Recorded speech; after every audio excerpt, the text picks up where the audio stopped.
You're not here to think, you are here to do and obey.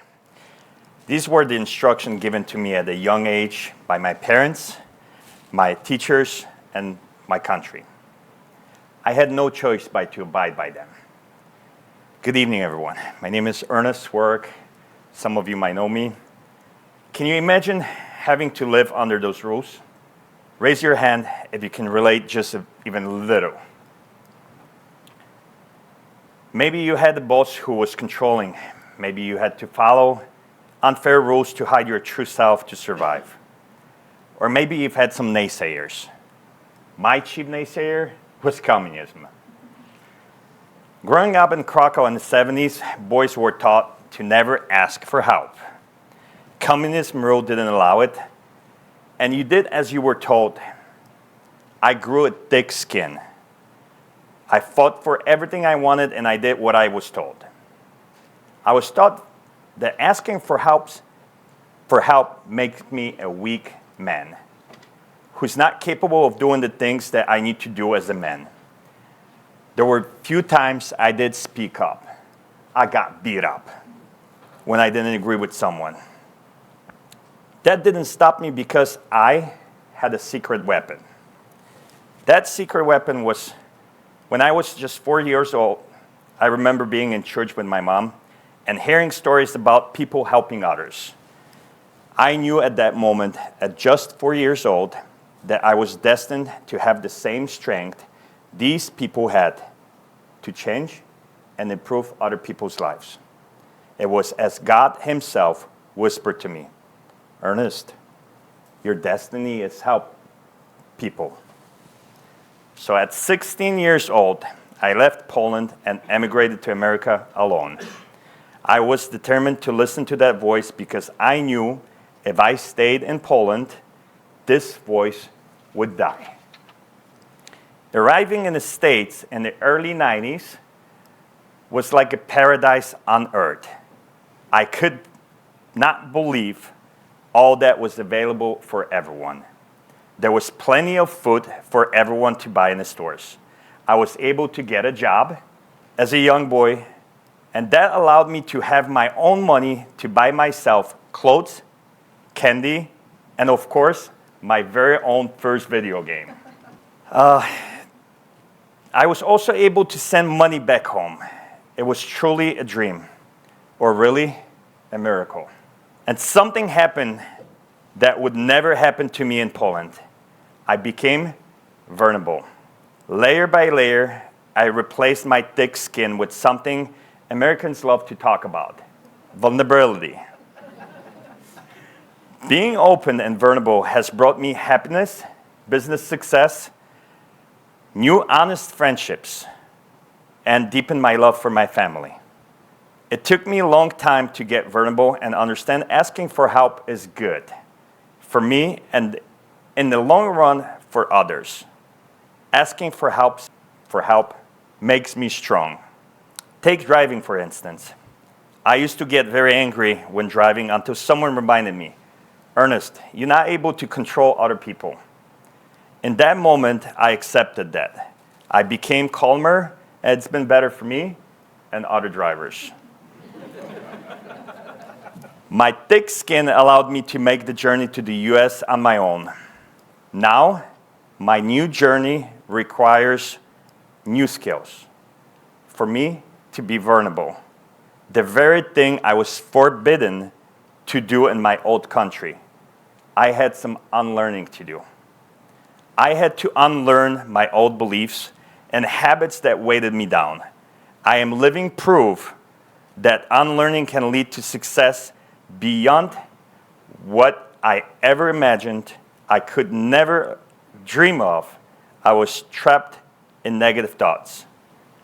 The very thing I was taught not to do, to ask for help, is what made me who I am today. A successful business owner, a dedicated husband, a loving father, and someone who always strives to learn and improve, both in my life and in the lives of others. I've realized that being good doesn't always mean to be nice.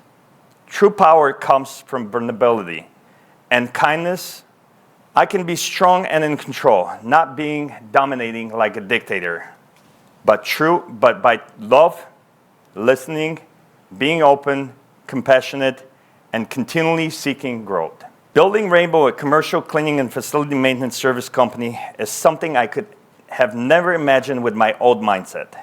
I had to step out of my zombie existence and into someone who could do and think and dream whatever I wanted. That took some work and sacrifice. Now being the vulnerable, free-thinking man who loves to ask for help, here are 5 beliefs that I found to be valuable. First, forgiveness. Forgiveness has freed me. I have changed the way I view my parents. I now see my parents gave me life. My parents gave me my name, which defines me in many ways. Being Ernest in English means being passionate and serious about something, and my something is helping people. Second, dream. I never had a childhood. I took care of my brothers. Today my mission is to build an orphanage to help kids dream their dreams. This is fueled by determination and undeterred will. It will be built with hard work and perseverance, the qualities I learned. For that, I thank my parents. Third, strategic self-care. Do not be toxic to yourself. For some reason, money and success were bad words when I was growing up. Now, I embrace that. My success is because I want to be the best I can be, so I can help others. I now speak kindly to myself. It feels much better. Fourth, do small things. Each small thing leads to big things. Always take action. Fifth and finally, build community. I had no one to talk to when I was growing my business. I remember not speaking English well and worried no one would understand me. And now I have EO, where truth and authenticity are at its core. How am I doing so far? My Rainbow team and I have an agreement and guiding principle to treat each other the way we want to be treated. This underlines our commitment to empathy, respect, and understanding. It recognizes that each person's needs and preferences are unique. So I invite you, my EO community, to treat yourself to some vulnerability. I stand before you, a vulnerable man, without the mask I used to wear. If anyone wants it, I'll give it away for free. But I don't recommend it. I am now myself, and I don't need to prove anything to myself or anyone anymore. The system and thought pattern process I have created with the help of others, as well as my perseverance for my character, makes it easy for me to live better and grow myself, my family, and my company. This journey has been about authenticity and growth, not just for me, but for everyone and everything I care about. My mom asks me, Ernest, why do you work so hard? You have so much. The answer is because I love it. I love what I do, like so many of you. The work is what feeds me.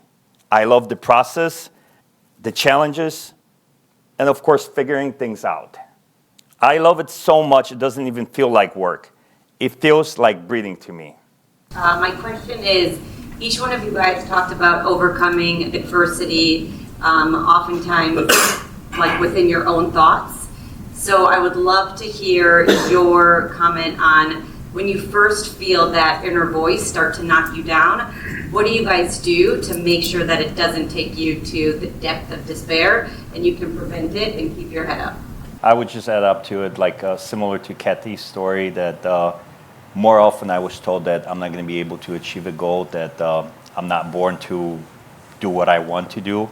that kind of motivated me even more, just to show and prove it that if you just set your mind on something that you want in life and really believe in that, there's no stopping. Anything's possible.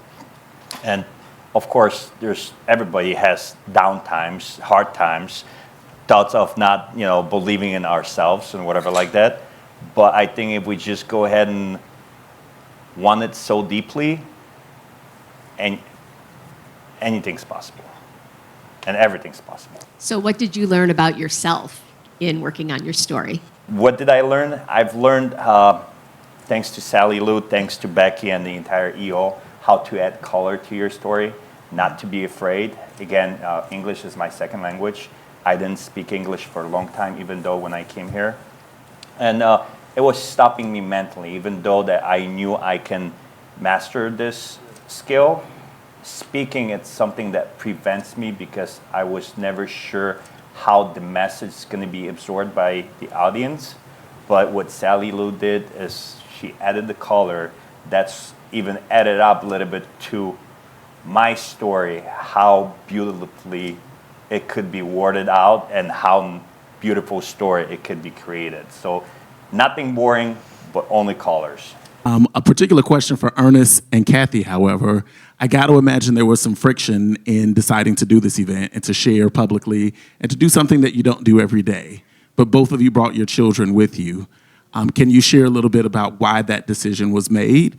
Spouses I kind of get, but bringing kids to share in this experience with you, why was that important? For me, it's just the experience that I wanted to share with my kids as much as something that they see me daily, what I'm acting at home. They know that I run the business. They know I'm entrepreneurial, but they don't know the feeling, the vibe, the energy that is happening around like-minded people. I wanted them to experience that, and I want them to hear that it's normal to be scared because they think I'm not scared of anything. But I'm scared of speaking in front of the people and talking about myself especially. So it's kind of a brag of myself to them, to know me better, know what motivates me, and they're everything to me, but also I want to fulfill my life because one day they'll walk out of the house and I'll have to let them do that. But I want them to experience as much of my experience and share it with them until I can, because later on it's going to be too late. What's one takeaway here that's really going to be with you as you prepare for these conversations moving forward? Same thing. I mean, just the emphasis is like where you and how you pronounce the word that you need to say.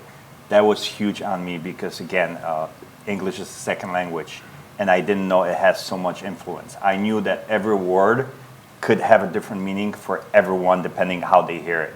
But Sally Lou showed me how beautifully you can create this story that it's not boring, that can just go ahead and give the meaning, and then later on, if you put that kind of a hook for them to ask questions, to know more about, it's way better than just talking too much about yourself.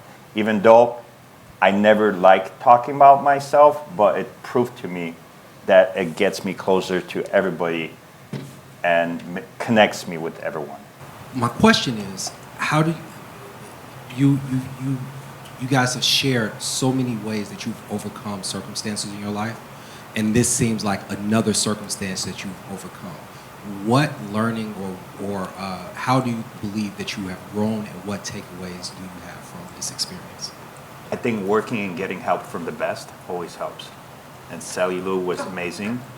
And it just showed me that I shouldn't be scared of anything. I try her not online to ever course. be, but working with the best, it helps. Through this entire experience, from like when you first signed up to literally right now, what's been the most surprising thing for you about this whole thing? And then in closing, one word, how do you feel? With me, I would say that the biggest surprise is, I don't know, Alex, if you remember, you told me one time that why just don't do it? Don't wait. It surprised me in a way that I would not feel, I think, ever like I'm feeling now. My one word is unstoppable, I feel so good sitting over here. I was so stressed while reading, not talking. My story, I had to read that.